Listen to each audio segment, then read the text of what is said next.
नमस्कार दोस्तों, हम आपके लिए गणेश जी महाराज और उनके पृथ्वी भ्रमण के लिए गणेश जी ने एक बालक का रूप बनाया और अपने एक हाथ में चम्मच में दूध ले लिया और दूसरे हाथ में एक चुटकी चावल ले लिए और गली गली घूमने लगे।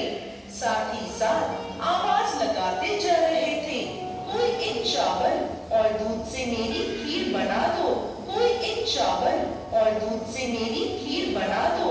गांव में कोई भी उन पर ध्यान नहीं दे रहा था और सभी हंस रहे थे।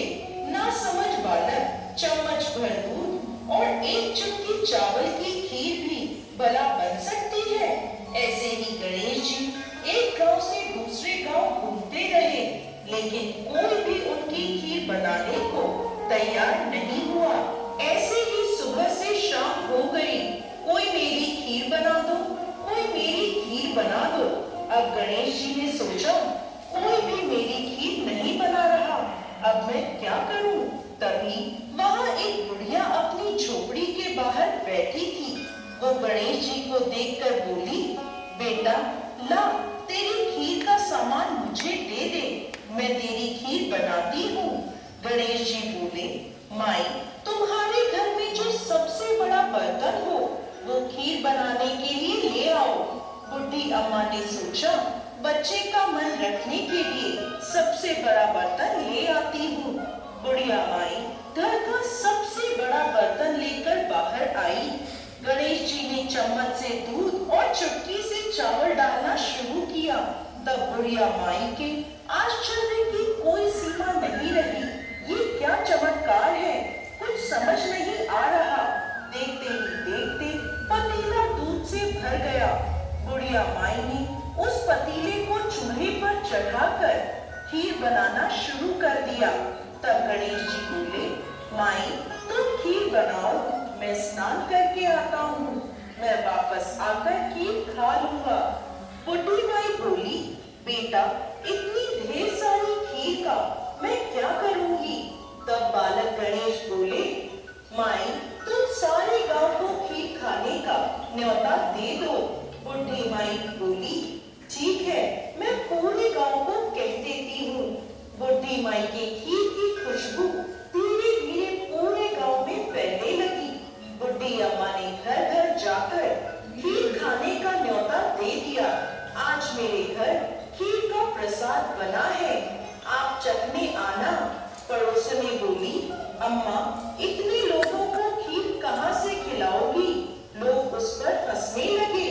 बुढ़िया के घर में खाने को तो दाना नहीं है और सारे गांव को खीर खिलाने की बात कर रही है। चलो चलकर देखते हैं बुढ़ी माई कौन सी खीर खिलाने वाली है। धीरे धीरे लोग बुढ़ी माई के घर आने लगे। देखते ही देखते गांव इकट्ठा हो गया। जब बुढ़ी माई की बहू को इस दावत की बात पता चली तो वो रसोई में पहुंची और खीर से भरा पतीला देखकर उसके मुंह में पानी आ गया और वो सोचने लगी, इस पतीले की खीर सारे गांव में बांटी तो मेरे लिए कुछ भी नहीं बचेगा। ऐसा सोचकर बुढ़ी अम्मा की बहू ने एक कटोरी में खीर निकाली और दरवाजे के पीछे बैठकर खीर खाने की तैयारी करने लगी और खाने से पहले बोली, गर्भवती जी भोग स्वीकार करें। ऐसा कहकर वो खीर खाने लगी। बुढ़ी अम्मा की बहू के लगाए इस भोग से गणेश जी प्रसन्न हो गए। जब बाल गणेश स्नान करके वापस आए तो बुढ़ी अम्मा बोली, बेटा, तुम स्नान करके आ गए, आओ तुम्हें खीर परोस दूं।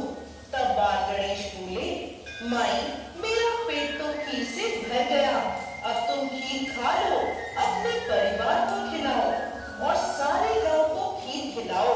तब बुढ़ी माई पूछने लगी, बेटा, तुमने ये खीर कब खाई?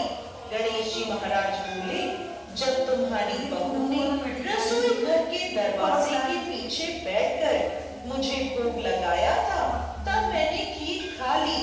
तब बुढ़ी अम्मा समझ गई, यह जरूर गणेश जी महाराज हैं। वो हाथ जोड़कर उनके आगे खड़ी हो गई। महाराज बोले, बुड्ढी माई, तुम भी खीर खाओ, अपने परिवार को खिलाओ, पूरे गांव को खीर खिलाओ और उसके बाद बची हुई खीर को 4 पतीलों में रखकर अपने घर के 4 कोनों में रख देना। अब बुड्ढी माई ने पूरे गांव को खीर खिलाई और बची हुई खीर 4 बर्तनों में करके अपने घर के चारों कोनों में रख दी और सो गई। जब वह सुबह उठी तो उसके आश्चर्य की कोई सीमा नहीं थी। हे गजानन भगवान, ये मैं क्या देख रही हूँ? पतीलों में खीर के स्थान पर हीरे मोती और जवाहरात भरे हैं। हे विघ्नहर्ता, आपने मुझ पर बड़ी कृपा करी है। बुड्ढी माई को अपनी दयालुता का फल प्राप्त हुआ, उसकी सारी दरिद्रता दूर हो गई। हे गणेश जी महाराज, जैसी कृपा आपने बुड्ढी अम्मा पर करी, वैसे ही इस कहानी को कहते, सुनते और हुंकार भरते सब पर करिएगा। जय गणेश जी महाराज।